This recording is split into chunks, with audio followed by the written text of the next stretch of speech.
r/AskReddit. Serious therapists of Reddit. What are some red flags we should look for in therapists?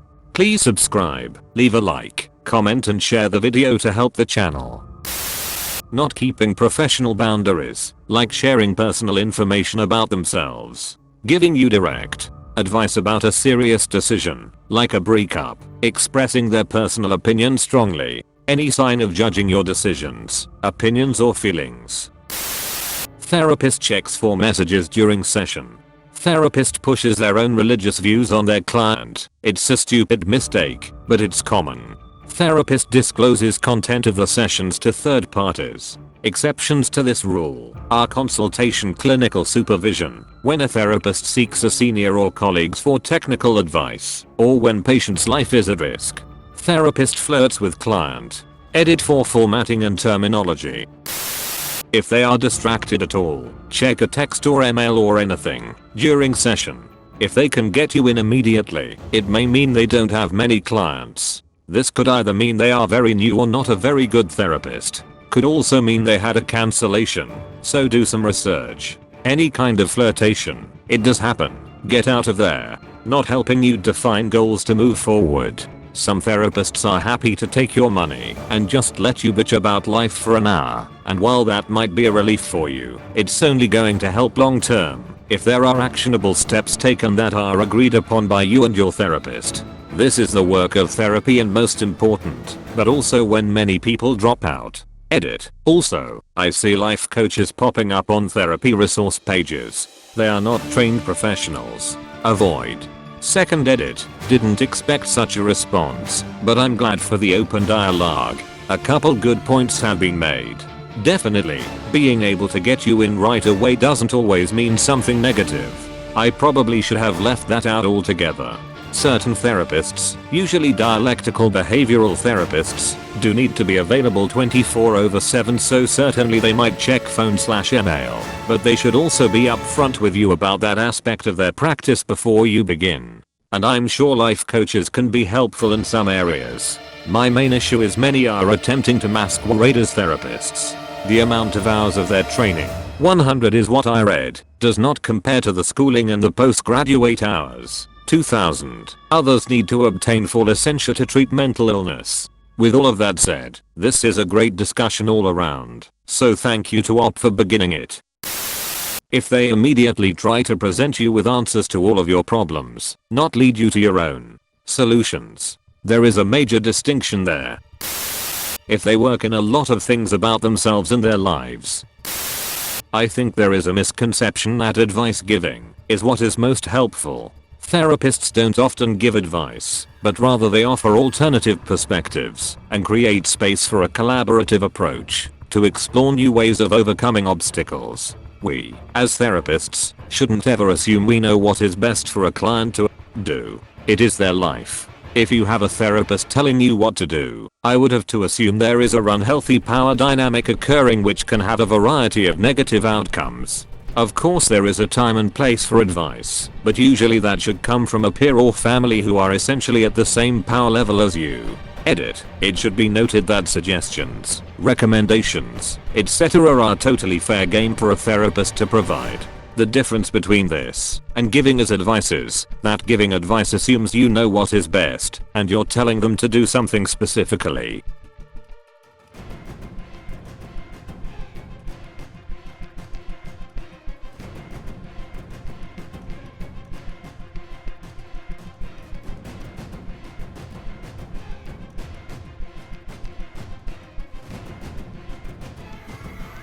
I'll often suggest to my clients, for example, have you ever thought about journaling to get some of your emotions out instead of keeping them in? I'd argue this isn't advice. It's up to them to decide whether they want to do it, and I'm not promising any specific outcome. If they seem to like the suggestion, I may assign homework for them to journal. This is more concrete, like some of you have mentioned, but I don't think it is advice. Maybe it's semantics.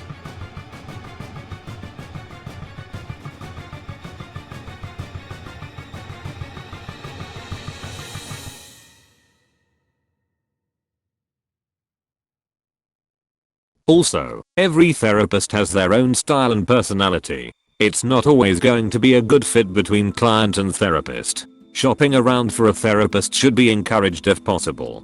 Find what works best for you. The client is the expert of their own life. A red flag I've noticed is therapists who talk about themselves a lot. I interned under one lady who spent most of the time talking about her wedding plans or staring at her computer screen while the patient answered very sterile questions. Same lady also bought a mom's excuse for her son alleging uncle molesting him as though he made that up. Uncle is not trying to go back to jail. Therapist here. My role is a little different as I'm a trauma-based / short-term crisis therapist, meaning I just help stabilize my clients to where they can be transferred to a lower level of care. To me, warning flags are no risk assessment, no crisis planning, no exploring triggers, no timeline for treatment, no discussion about your rights as a patient, too much advice giving. I call this cold shoulder world of people.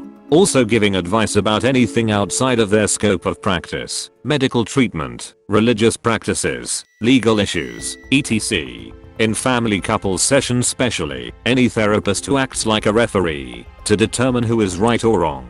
Covering these items are important in therapy because it will help the patient long term in processing emotions, using healthy coping skills and problem solving on their own. I can't speak to those clinicians in private practice because I'm in community mental health, but for agency-based therapy, it is not a long-term service. Most CMH agencies are bound by EBP, evidence-based practices, which are time-limited and short-term, 6 to 12 weeks. I would be wary of a therapist who seems like they are dragging out your treatment. The goal is progress, not perfection. If they start most of their responses with at least and then try to put a silver lining on it instead of honoring your pain and what you shared with them. Edit. My use of the word honor in this context is meant to convey that you take a person's hurt and trauma seriously.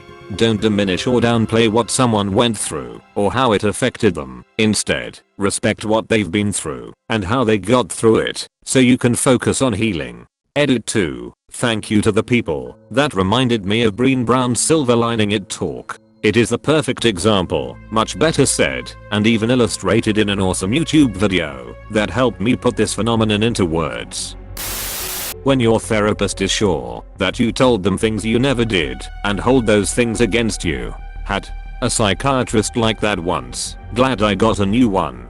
The things she held against me made me look like I was actually crazy. Therapist here. The big 3 are as follows. Talking about themselves in a way that is too detailed or detracts the attention and focus from you. Advice giving. We are not here to tell you what to do. Not referring you on when an issue is out of their competency. For example, attempting to treat LGBTQ issues without training or skills with that particular population. I'd like to take this time to remind everyone that it's important to find a therapist with whom you can click. If their personality is a clash with yours or their modality doesn't work for you, it's fine to find someone else. Hell, it's expected. This is kind of my own personal style showing in a way, but I'm of the opinion that if every session the therapist is talking more than the client, there's something very wrong. It's a little normal for them to interrupt you to focus on something you said here and there, or direct you if you lose your way, but if they're yammering on and you can't even talk about what you wanted to, I'd say that's a pretty big red flag for me. That said, I'd still say give it a couple sessions before deciding on that, because the first session can often mean a lot of information gathering, so they have to touch on a lot of things. If they disclose more about themselves than you do, when used appropriately, it is usually a way to connect with a client. If every other sentence is I've found in my life that they aren't using therapeutic skills, they are just going off of their subjective experience to life. If they start pushing their religious beliefs on you. If they keep validating that it's okay you feel the way you do, but offer no alternative way of thinking. As someone who really needs to see one to get to the bottom of some personal shit, gotta say it is unreasonably hard to find one, even in a major city like the one I'm in. Navigating that across what my insurance will cover, and I just end up pushing it on down the road. Really discouraging. As a fairly young therapist, it is not unusual that my patients are unsure about me being competent enough at my age. They will think you lack the experience of an older therapist that has been longer in the job and went through more life events themselves. I think it's important for me to listen to those concerns and, if it is their wish, give them my view on this matter. Usually that's all it takes for them to get more confident in my skills. I think a massive red flag is a therapist that is getting very defensive when confronted with concerns or critique. It's usually a big sign of trust if the patient opens up about those things, and a chance not to be missed. Please subscribe, leave a like, comment and share the video to help the channel.